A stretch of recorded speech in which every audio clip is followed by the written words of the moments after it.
پہلے سے زیادہ خوبصورت، جب دیکھا پہلے سے زیادہ حسین، جب دیکھا پہلے سے زیادہ جمال و کمال کا وہ کیا پوچھتے ہو وسیم تھا، جتنی دفعہ نظر اٹھی اتنی دفعہ پہلے سے زیادہ خوبصورت نظر آیا۔ قسیم تھا، قسیم کسے کہتے ہیں؟ قسیم فلانا بڑے قد سونے قد ہے، مطلب قد تو لمبا ہے شکل ایسی نہیں۔ فلانے کی آنکھیں بڑی خوبصورت ہیں، کیا مطلب آنکھیں تو بڑی خوبصورت ہیں ناک ایسا نہیں۔ جب ہم کسی ایک چیز کی تعریف کرتے ہیں تو ساتھ ہی اس بات کی علامت ہوتی ہے کہ باقی حسن ایسا نہیں جیسا اس کی ناک کا ہے، جیسا اس کی آنکھ کا ہے، جیسا اس کے قد کا ہے، جیسا اس کے ہاتھ کا ہے، پاؤں کا ہے۔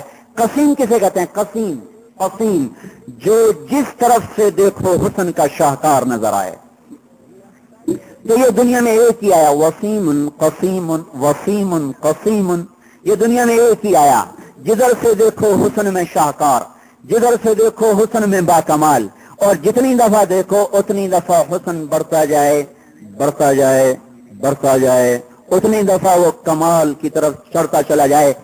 ایسا ہمارا نبی اذا تکلم الہ الوقار، جب بولتے تھے الہ البہا، ایک رونق آپ پہ چھا جاتی تھی۔ وَإِذَا سَكَتْ الہ الوقار، جب آپ خاموش ہوتے تھے تو آپ پر ایک وقار چھا جاتا تھا۔ اندر الثلاثہ، تر و تازہ، خوش تر و تازہ سبز ٹہنی کی طرح لچکدار اس کا جسم۔ یہ ایک عورت لمبی چوڑی پوری ایک جلد حضور صلی اللہ علیہ وسلم کے حلیے پر ہی چلتی چلی گئی ہے۔ وہ سبل الہدی والرشاد سیرت کی ایک کتاب پر ہر صحابی نے حضور صلی اللہ علیہ وسلم کو جیسے بیان کیا کہ ہمارا نبی کیسا تھا، ہمارا نبی کیسا تھا، ہمارا نبی کیسا تھا، ایک ایک چیز کو کھول کھول کھول کھول کے بیان کیا۔ یہ مبارک زندگی کا تعارف کروانا یہ ہمارے ذمے۔ ایسے حسین آدمی کو کون لڑکی نہیں دے گا، جوان خوبصورت کماری، جس کا حسن ایسا ہو ہے کہ اللہ نے نمونہ ایک ہی بنایا پھر اور کوئی بنایا ہی نہیں۔ حضرت عائشہ فرماتی تھی اور یوسف علیہ السلام کو دیکھ کر عورتوں نے ہاتھ کاٹے تھے، میرے محبوب کو دیکھتی کو دل پہ چھریاں مار جاتی، انہیں پتہ ہی نہ چلتا۔ آپ کا ظاہری چمک نور ایسا تھا، جب کبھی آپ کے ماتھے پر پسینہ آ جاتا تھا نا تو اس میں سے شعائیں نکلنا شروع ہو جاتی تھی۔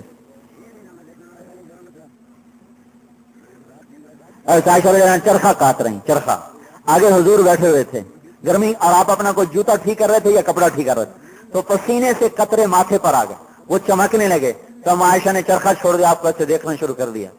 تو آپ نے کہا کیا دیکھ رہی ہو؟ تو اذا نظرت الى اسرت وجهه برکت كبرق العارض المتهلل، ایک دم حزلی کا شعر پڑا کہ جب میں ان کے چہرے پر نظر ڈالتا ہوں تو یوں لگتا ہے کہ جیسے بجلیاں کوند رہی ہوں، ایسے اب کا پسینہ ایسے خوبصورت ہو جاتا تھا تو آپ کی ذات کیسے حسین نہ ہوگی۔ تو 40 سال کی عورت سے شادی کرنے کا کیا ضرورت تھی، جس کے 2 نکاح پہلے ہو چکے ہوں، ہر نکاح سے اولاد بھی موجود ہو، پھر ان سے تیسری شادی۔ 25 برس کی جوانی، 40 برس کی ڈھلی ہوئی عورت کے ساتھ شادی، اور عمر کے 25 برس انہیں کے ساتھ گزار دیے۔ 50 برس کی عمر ایک عورت کے ساتھ گزار، اور جب 50 سال کے بعد ڈھلوان شروع ہو گئی، بڑھاپا شروع ہو گیا، اب دوسری شادی، تیسری شادی، چوتھی، پھر 5ویں، پھر 6ٹھی، پھر 7ویں، پھر 8، پھر 9، پھر 10، پھر 11۔ اس کو بھی کوئی شوق کی شادی کہہ سکتا ہے؟ جو بھرپور جوانی تھی ایک عورت کے ساتھ گزار۔ یا جب دوسری شادی کی حضرت سودا سے، وہ بھی 40 سال کے پیٹے میں تھی۔ تیسری شادی آپ نے حضرت عائشہ سے کہ ایک کنواری لڑکی بس، باقی سب یا مطلقہ یا بیوہ، یا مطلقہ یا بیوہ، اور اللہ کے امر سے کی ہیں ہر شادی۔ وَلَا أَن تَبَدَّلَ بِهِنَّ مِنْ أَزْوَاجٍ وَلَوْ أَعْجَبَكَ حُسْنُهُنَّ، اللہ تعالیٰ کہہ رہا ہے یہی تیری بیویاں ہیں، دنیا میں بھی جنت میں بھی، ان کے سوا تیرے لیے کوئی عورت جائز نہیں۔ امر الہی سے شادیاں ہو رہی۔ حضرت زینب صاحب شادی کرنا ہی نہیں چاہتے، زید کی بیوی، زید ابن حارثہ کی بیوی، زید ابن حارثہ کو بیٹا بنایا ہوا تھا، اور عرب میں دستور تھا جس کو بیٹا بنا لو تو وہ سکا بیٹا شمار ہوتا تھا، وہ نام زید بن محمد چلتا تھا، وراثت میں حصہ ملتا تھا۔ اللہ اس بات کو ختم کرنا چاہتے تھے کہ بیٹا باپ کا ہوتا ہے، یہ کوئی نہیں کہ اس کو میں نے بیٹا بنا لیا، اللہ یہ بات ختم کرنا چاہتے تھے۔ تو اللہ تعالیٰ ادعوہم لآبائہم، ان کو ان کے باپ کے نام سے پکارو۔ دیکھو حضرت زید کا نام صرف قرآن میں آیا ہے، اس کے علاوہ کسی صحابی کا نام قرآن میں نہیں آیا، اور غالباً اس کی وجہ یہ ہے کہ جب اللہ تعالیٰ نے حضرت زید سے ایک فضیلت کو واپس لیا، چونکہ زید بن محمد کہلاتے تھے، زید بن محمد، आपने बेटा बनाया था, बचपन में इनको साथ ले लिया था। तो अल्लाह ने कहा नहीं, ज़ैद बिन हारिसा कहो, ज़ैद बिन हारिसा कहो। तो है ज़ैद पर बहुत बड़ा इम्तिहान आया कि हाय मेरी इतनी बड़ी निस्बत मुझसे छिन गई। तो अल्लाह ताला ने इस निस्बत के लेने के बदले में कुरान में आपके नाम को हमेशा के लिए जिंदा कर दिया। फलम्मा क़दा ज़ैदुन मिनहा वतरन ज़व्वजनाकहा। तब बेटे मुंह बोला, बेटा सगा बेटा, उसकी बीवी बहू उन्होंने दे दी तलाक। अल्लाह कहीं निकाह करो, निकाह करो। अब आप निकाह करो, अब आप निकाह करने पे आ नहीं रहे कि मैंने निकाह किया तो सारा अरब कहेगा बहू घर में बिठा ली। तो जब आपने थोड़ी ताखीर की तो अल्लाह पाक ने आसमान से आयत उतार दी, फलम्मा क़दा ज़ैदुन मिनहा वतरन ज़व्वजनाकहा। जब ज़ैद ने तलाक दी तो मैंने तेरा निकाह पढ़ दिया। ये वाहिद निकाह है जो आसमानों पे हुआ, ना इसमें ईजाब न कबूल है, न गवाह न वकील न कोई निकाह खां। ईजाब कबूल वाजिब है निकाह में, मैंने तेरे निकाह में दिया ये कहना वाजिब है। अगला कहे मैंने कबूल किया ये कहना वाजिब है, ये ना हो ही नहीं सकता। हमारे एक अजीज के नौकर का निकाह हो रहा था, तो वो मौलवी साहब ने उससे कहा हाँ भाई मैं फलाने दी इतने मैरिज तेरे निकाह जितनी तू कबूल की थी, जी में साईं सारियां दी सलाह होवे। मौलवी साहब कहना सारियां दी सलाह नाल निकाह नहीं होना, तेरी सलाह नाल होना। तो जब तक वो ये ना कहे मैंने कबूल किया निकाह ही नहीं होता।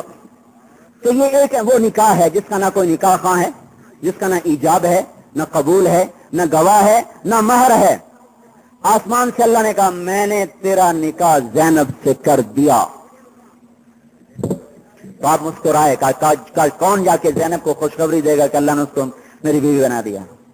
तो एक खातून भागी हुई गई, उन्होंने खुशखबरी दी। तो ज़ैनब रज़ियल्लाहु ने अपना हार उसके गले में डाल दिया और सजदा शुक्र में 2 नफल पढ़े, सजदा शुक्र बजा लाई।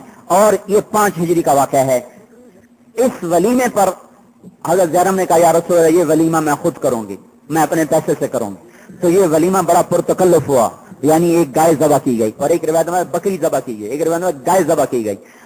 तो गालिबन गुमान ये कि गाय वाली रिवायत ज्यादा सही है कि एक गाय ज़बा हुई और सारे मदीने को रोटी खिलाई गई। बकरी वाली रिवायत भी सही है, मौजज़तन अल्लाह ताला ने एक बकरी सारे मदीने वालों को खिला दी, लेकिन वलीमे में तकल्लुफ किया गया। ये जो आपने कसरत से शादियां की ये औरतों ने दीन के काम को जिंदा करने के लिए था कि औरत अपने आप को सिर्फ बच्चे पालने और परवरिश करने की जिम्मेदार न समझे और सिर्फ रोटी पकाने की जिम्मेदार न समझे, बल्कि इस उम्मत की औरत भी सारी दुनिया में इस्लाम फैलाने की जिम्मेदार है और सारे आलम के इंसानों को अल्लाह का पैगाम सुनाने की जिम्मेदार है। अल्लाह ताला ने अपने नबी को 11 बीवियां अता फरमाई। 2 आपकी जिंदगी में इंतकाल कर गई, हजरत खदीजा और हजरत ज़ैनब बिन्त खुज़ैमा। बाकी 9 जिंदा रहीं और आपके बाद काफी देर तक जिंदा रहीं। इन 9 घरों में हर वक्त अल्लाह पाक के दीन की तालीम चलती थी। औरतें आकर सीखती थीं, आगे अपने बच्चों को सिखाती, खामदों को बताती, बेटियों को बताती। तो इस तरह हमारे नबी की औरतों के जरिए से औरतों में दीन जा रहा था, सहाबा के जरिए से मर्दों में दीन जा रहा था। ये पैगाम हक सारी दुनिया में पहुंचाना मेरे भाइयों इस उम्मत की जिम्मेदारी है। हमारी औरतें भी जिम्मेदार हैं, हमारे मर्द भी जिम्मेदार हैं कि हम अपनी निस्बतों को तोड़ें और अपने आप को हजरत मोहम्मद सल्लल्लाहु ताला अलैहि वसल्लम का उम्मती समझते हुए पूरी दुनिया में इस पैगाम को पहुंचाने की जिम्मेदारी कबूल करें। लितकूनु शुहदा अलन नास, हम लोगों पर हुज्जत कायम कर दें कि अल्लाह है और जन्नत है और रिसालत है और ये किताबुल्लाह है। इसकी मेहनत हमारे जिम्मे। हमारी जमात गई 2000 में अमेरिका, एक नौजवान मिला कराची का, उसने बड़ा कमाल दिखाया। वहां एक वेल यूनिवर्सिटी है, वेल बड़ी मशहूर यूनिवर्सिटी, वहां एक प्रोफेसर का लेक्चर था ईसाइयत पर, पीएचडी डॉक्टर ईसाइयत पर, ये भी उसमें शामिल था। तो 300-400 का मजमा सब पीएचडी, ये खुद भी पीएचडी था। उन्होंने ईसाइयत की, तबलीग की।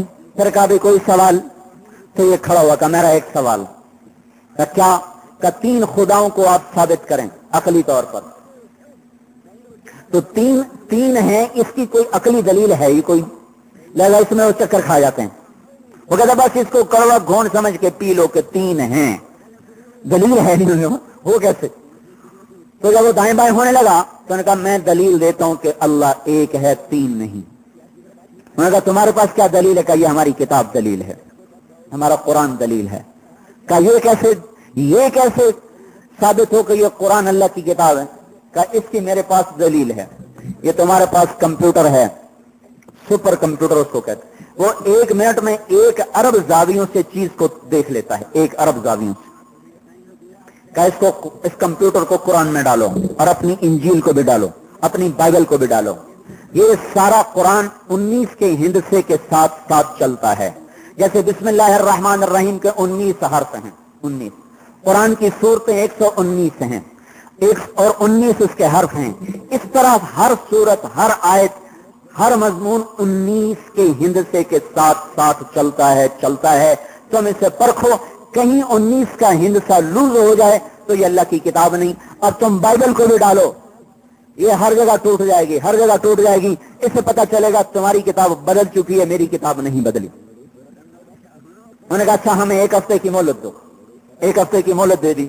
1 हफ्ते के बाद दोबारा सारे वो PhD इकट्ठे हुए, प्रोफेसर आया, कहा भाई हमने तुम्हारी किताब को देखा और पूरा हफ्ता देखा, किसी जगह भी हमने इसमें ना झोल देखा, ना 19 के हिंदसे को टूटते देखा।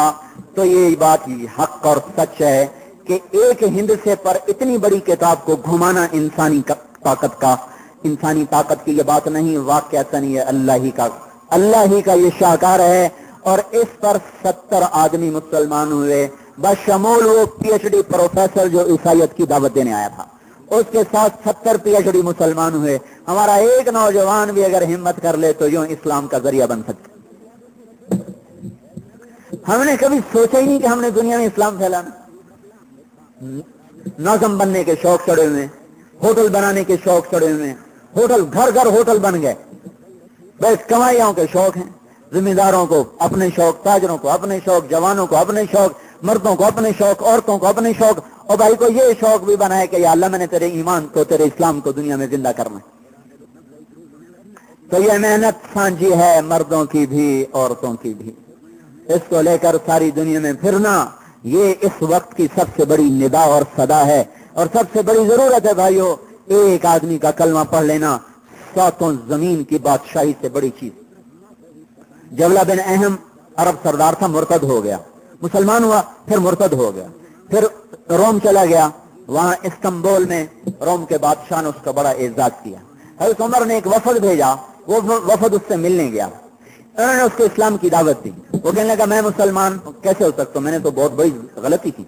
तो उन्होंने उससे कहा कि तू तो खाली इस्लाम छोड़ के आया है, तुलैहा ने इस्लाम भी छोड़ा, नबूवत का दावा भी किया, तौबा कर ली, तो उमर ने उसकी तौबा कबूल कर ली। अब वो हमारे साथ है, तू तौबा कर, तेरी भी कबूल हो जाएगी।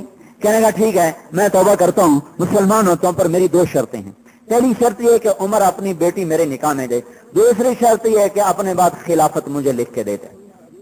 वो कहने लगा बेटी का मसला तो मैं अभी तय करता हूँ कि मैं उमर की तरफ से मैं जामिन हूँ, तुझे निकाह में उसकी बच्ची ले दूंगा, लेकिन हुकूमत का मसला खिलाफत का इज्तिमाई है, मैं अकेला फैसला नहीं कर सकता। उन्होंने कहा ठीक है, ये मेरी शर्त उमर को बता दो। ये वफद वापस आया, हज़रत उमर को बताया, तो हजरत उमर ने फरमाया अरे अल्लाह के बंदे खिलाफत का वादा भी कर देते, दोज़ख से जो बच जाते, दोज़ख से तो बच जाते, कह देते कि हुकूमत भी दे देंगे तो मुसलमान हो जाओ। एक आदमी को मुसलमान बनाना पूरी सल्तनत को दांव पे लगाने से हमें ज्यादा महबूब और कीमती, हम सल्तनत दांव पे लगा सकते हैं, एक आदमी को कुफर पर नहीं देख सकते। ये हमें मिजाज दिया गया। फिर एक दफा दोबारा आपने वफद भेजा, तो आपने उनसे कहा अब जब जाओ तो जबला से कहना कि उमर कह रहा है कि मैं वादा करता हूं हुकूमत भी तुम्हें दे दूंगा, तुम मुसलमान होकर आ जाओ। तो ये वफद जब वहां पहुंचा इस्तांबुल में, तो जब ये शहर में दाखिल हो तो आगे से एक जनाजा आ रहा था। उन्होंने पूछा ये किसका जनाजा है? उनका ये जबला बिन अहम का जनाजा है। तो भाई ये तो एक शख्स को इस्लाम पे लाने के लिए पूरी हुकूमत को दांव पे लगाने को तैयार। ये जज्बे दोबारा जिंदा हो जाएं हमारे बच्चों में, हमारी बच्चियों में, हमारे मर्दों में, हमारी औरतों में। इसके लिए वक्त लगाना पड़ेगा, निकलना पड़ेगा, सीखना पड़ेगा।